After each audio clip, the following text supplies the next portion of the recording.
This is a Marvel Universe review on Baron Zemo, the solo carded release version of the figure.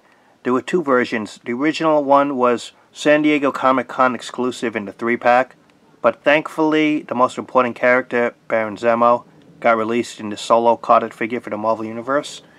And here it is. First thing to notice, he has two weapons, the sword here, and it looks like a reuse from a Dr. Doom gun. But at least on my figure, he has no grip, and if you try it on the other hand, it doesn't hold really the gun too well. See, it just falls off really easy.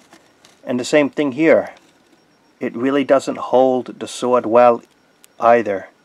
So even though he has two weapons, there really is no secure hand grip for the weapons. You see here, it looks a bit way too open in the sculpting detail. And however they sculpted the hands here, it probably really wasn't meant for these weapons in particular.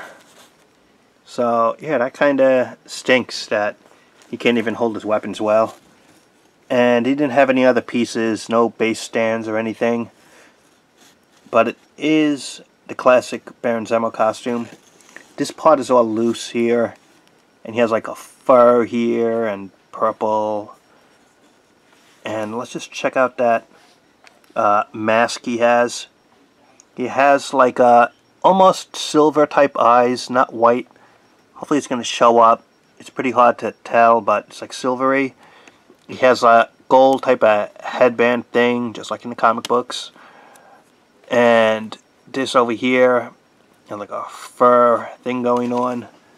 I don't know, he has like some type of, I don't know what's going on with when he designed his costume. He wants to be like a king, and he has like some 70s retro type of look to him here. And he's wearing purple and gold. This Baron Zemo guy, what could you say? He's too hip for most people, right? The costume, he has like those old original Captain America type of buccaneer type of boots.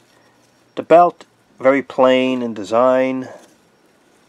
And it's gold really, not too yellow in terms of how they did the paint wash to it and the colors. And I like it. I like that it's not just like a plain yellow. It's almost has like a shine to it, almost gold-like in how they made it and their color choices. Yeah, I'm not focusing too much on the weapons because if you can't really hold it, you know, what's the point? Again, it just doesn't hold well, and he can't store it either. The belt is so tight, you really don't have much room for storage anywhere.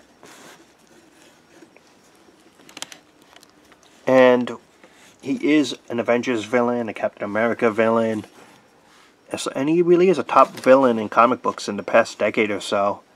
For quite a while he was like a joke of a villain that you didn't take seriously, but he proved himself in recent decade. The head has a good range, up and down, side to side is pretty good. This does kind of annoy though, that it's just so loose and like that. This has side to side here, up and down, upper articulation there, one point of articulation at the elbow.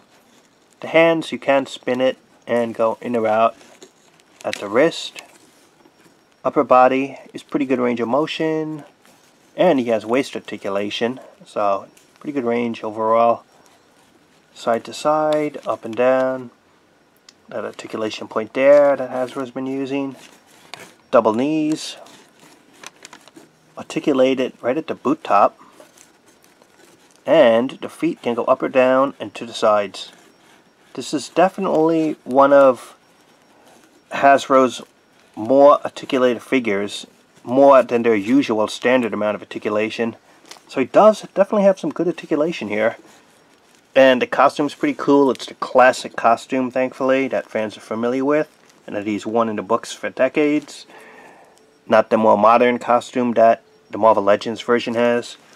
And unfortunately, even though the weapons don't fit too well, I'm probably going to see if I can get some weapons from other characters that I'm not using anything in particular, and just give it to Baron Zemo. You could probably give him any weapon you want, any type of handgun or a sword or something from another character, but these are definitely not the pieces that fit well, at least not on my version. Maybe yours will be different. So that's the review. Baron Zemo, Captain America villain. I would recommend it. I don't think it's one of the more in-demand figures. You could probably find this in the store or pretty cheap online. And that's my review on the character, and thanks for watching.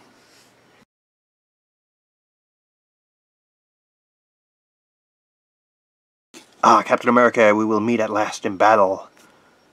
But maybe I should be a thunderbolt again and just go in disguise and act like a hero. So, what should it be, people? Villain fighting Captain America? Or hero in disguise fighting the good fight? You be the judge.